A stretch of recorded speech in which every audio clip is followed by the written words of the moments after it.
Weyland-Yutani Corporation is a huge multinational conglomerate with British and Japanese roots. It was founded in 2099 through the merger of Weyland Corp and Yutani. Weyland-Yutani is primarily a technology provider that manufactures synthetic materials, spaceships, and computers for a wide range of industrial and commercial clients, making them a household name. Weyland-Yutani also has numerous non-manufacturing interests. The company has extensive assets in interplanetary transport and shipping, and is one of the corporations operating human colonies outside the solar system through the administration of extrasolar colonization. The company also has a seat on the review board of the Interstellar Commerce Commission, of which it is an owner, although the organization itself is apparently independent. They have their headquarters in Tokyo, London, San Francisco, the Sea of Tranquility on the Moon, and Thetis. Weyland-Yutani is constantly shown exhibiting the worst aspects of corporate speculation, willing to sacrifice decency and life in the endless pursuit of monetary gain. As such, it is a modern example of the old trope of the evil megacorporation in science fiction. In various representations within the alien universe, Weyland-Yutani has its hands in all aspects of colonization and space research. The company has consistently pushed its employees and agents to obtain a live specimen of the species they designate as Xenomorph XX-121, often disregarding the lives of anyone involved in such attempts, so that the creatures can be exploited as biological weapons or otherwise to gain financial profits. According to Carl Bishop Weyland, an employee of Weyland-Yutani, one of the company's main objectives behind the capture of xenomorphs and the creation of weapons from their biology is to ensure that humanity remains the elite species in the universe, not just for profits. According to an entry in the Weyland-Yutani report, the Weyland-Yutani Corporation was formed when Weyland Corp absorbed Yutani Corporation in a hostile takeover in 2099. However, this was inaccurate, as it was actually Yutani Corporation who had bought Weyland Corp in a fierce bidding war, beating out other bidders such as the Chinese consortium.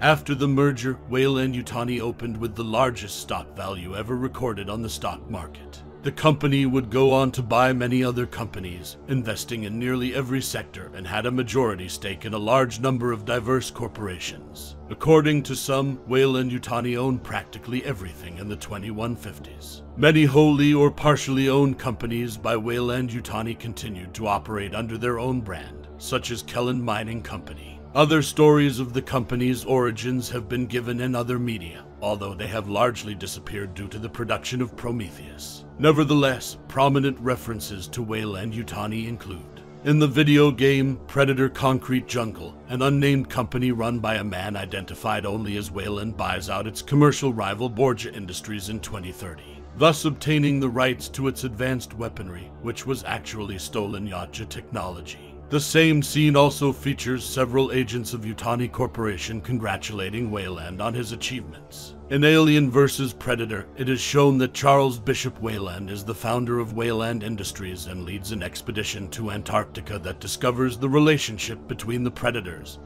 and Xenomorphs. Weyland Industries from AVP has no connection to the Weyland Corp seen in Prometheus, and the latter film has essentially ceased to be canon. In the ending of Aliens vs. Predator Requiem, Colonel Stevens meets a woman named Mrs. Yutani and offers her a Predator plasma cannon recovered from the survivors of the explosion in Gunnison, Colorado. From the very beginning, even the most humble employees of Weyland-Yutani were fully aware of the corrupt nature of the conglomerate. It was common knowledge among the company's commercial transport fleet that upper management routinely bribed and paid off inspectors instead of subjecting their vessels to thorough safety inspections and reviews. Sometime before 2122, Weyland-Yutani detected a signal emanating from the abandoned moon Akron, one of 4 moons orbiting the ringed planet Kalpamos. Although the language was unknown, the company managed to decipher enough of the message to understand that it was a warning about the deadly Xenomorph XX-121 species. Subsequently, they dispatched the USCS Nostromo to investigate, without the crew's knowledge, leading to the initial human contact with the Xenomorph species, the death of all but one of the ship's crew members, and the loss of the Nostromo itself. The incident and the existence of the Xenomorph were subsequently covered up by those involved, while the beacon was later deactivated by the crew of the USCSS Anasidora, further shrouding the deadly secrets surrounding the moon.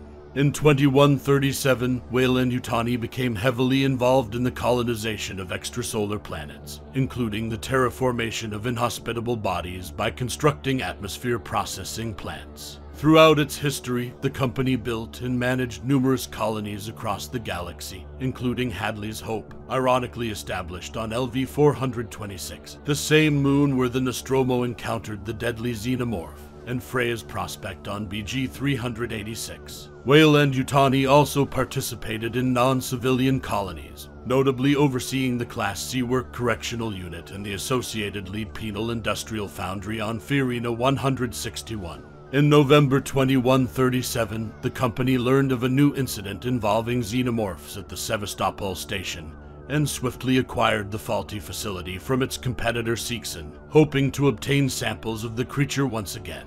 However, before the company could achieve its objectives, the station and all the creatures on board were destroyed. In addition to their colonization efforts, Weyland-Yutani operated numerous research and development facilities throughout the galaxy, often conducting highly secretive research in illegal or dangerous fields, with a particular focus on studying the xenomorph species. Weyland-Yutani's main laboratories included facilities in LV-1201 and BG-386, as well as the original installation in LV-426. These laboratories often operated under particularly immoral conditions, especially when it came to xenomorph research. Humans were frequently used as involuntary hosts for the creatures, and some teams were even known to deliberately sacrifice low-level Weyland-Yutani employees as live prey in experiments involving the xenomorphs. In BG-386, the unsuspecting inhabitants of the planet's civilian colony were seemingly abducted for research purposes, often under the pretext of being promoted to a new position elsewhere on the planet. Despite the strict security measures usually enforced by Weyland-Yutani's combat androids, these research facilities were known for containment failures and outbreaks. These events typically resulted in significant loss of life among the personnel, and any unlucky civilians caught in the crossfire, often requiring the intervention of the United States Colonial Marines. Collapse and Resurgence. In the 2290s, Weyland-Yutani faced severe financial and political pressures. Their colony on Nuendai successfully demanded independence, effectively cutting ties with the company. 2 years later, Weyland-Yutani lost a contract bid against rival conglomerate Ritten to supply FTL units to the United Systems military, severely impacting the company's financial performance. Finally, in 2349, megacorporations like Weyland-Yutani were completely banned. The company appealed, but after 3 years of costly litigation, the prohibition remained, and Weyland-Yutani officially withdrew. The USM took over many of the company's assets and interests. However, even during this time, Weyland-Yutani agents continued operating in secret. The company used contacts within the USM to gather information on their various research projects. After the collapse of the USM Origa on Earth, Weyland-Yutani seized a significant amount of the information collected by the USM about the xenomorphs, incorporating it into the Alien Weyland-Yutani Report, an extensive dossier on the xenomorph species XX-121 and humanity's historical encounters with them. It was through this that Weyland-Yutani finally resurfaced as a powerful multinational corporation. Their resurgence was fueled in part by their role in cleaning up a heavily polluted and damaged Earth, which garnered increased public approval and support. Biological Weapons Division. Weyland-Yutani's Biological Weapons Division was a special department dedicated to the research and development of biological and viral weapons. One of their main objectives was to obtain a viable specimen of the species they called Xenomorph XX-121, whether in the facehugger, chestburster, or mature adult form. In some cases, an immature chestburster sample was considered preferable due to its ease of passing through quarantine undetected within its hosts. Weyland-Yutani believed that self-replicating biological weapons like the xenomorph could become an omnipresent component of long-range force projection operations, which would otherwise be vulnerable to unforeseen threats capable of overwhelming traditional security personnel and ammunition supplies that may not be easily replenished in the vast expanses of space. The company's attempts to obtain xenomorphs often involved subterfuge and the sacrifice of human lives. Ellen Ripley inevitably became one of the main enemies of Weyland-Yutani's biological weapons division after surviving the company's first attempt to capture a live xenomorph aboard the Nostromo. Subsequently, Ripley would discover and thwart many other attempts made by the company in this regard. After the collapse of Weyland-Yutani, much of the work of the Biological Weapons Division was appropriated and continued by the USM. The USM's own research would later falter due to Ripley 8, a clone of the original Ellen Ripley. Reverse Engineering Division. The Reverse Engineering Division focused primarily on the study and implementation of technology recovered from the Yachtja. The department heavily relied on the work done by Borgia Industries and the Yutani Corporation, both of which were incorporated into Weyland-Yutani through commercial mergers, with the Yutani Corporation being a significant partner and partial originator of the company name. Similar to the company's Biological Weapons Division, Weyland-Yutani's reverse engineering projects were generally carried out with little regard for morality. However, since the research primarily revolved around the study of appropriated technology, the scope of egregious human rights violations was relatively minor. Nonetheless, the division ruthlessly captured and exploited alien technology, stealing from the predators without considering the potential reactions of the species that created it. As a result, the company often clashed with the Yachtja, who fiercely protected their advanced technology and considered the killing of anyone attempting to steal it as a cultural necessity. Special Services Division. Very little is known about Weyland-Yutani's Special Services Division, and the only confirmed contact was through employee Carter Burke, who acted as the director of special projects within the department. However, it is believed to be a general division that oversaw and managed various other aspects of the company's research programs. Weapon manufacturing. Apart from the company's biological weapons projects, Weyland-Yutani was also heavily involved in conventional weapon manufacturing and served as a major supplier to the United States Colonial Marine Corps. Weyland-Yutani products included the VP-78 pistol and the NSG-23 assault rifle. Other divisions. Weyland-Yutani had many other divisions of interest, particularly a significant involvement in interplanetary cargo transport. They also operated departments focused on media and manufacturing and worked closely with the Extraterrestrial Colonization Administration.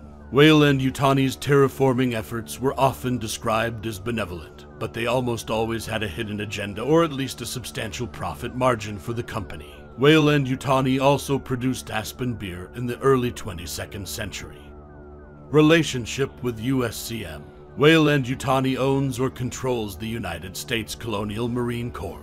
Weyland-Yutani employee Carl Bishop Weyland hinted that the corporation may have played a massive role in the actual formation of the USCM, claiming that he and the Corps were old friends and that he effectively was just another corporate asset. Regardless of the truth behind these statements, Weyland-Yutani manufactured many of the weapons and vehicles used by the Corps, particularly their large spaceships, including the Conestoga-class ships. Weyland-Yutani employees themselves often used USCM equipment, including vehicles and firearms. Weyland-Yutani frequently oversaw the deployment of USCM forces in operations where they had a significant stake, including the initial mission to investigate Hadley's Hope. While Weyland-Yutani may not have had actual ownership of the Corps itself, the company at least held stocks in or partially financed the Corps, essentially allowing them to make the Corps available for their personal use. Thanks for watching. If you enjoyed this video, please give it a thumbs up and don't forget to hit the subscribe button to stay up to date with our latest content. We love hearing from our viewers, so please leave a comment and share your ideas for future videos. Thanks for your support, and we can't wait to see you again in our next video.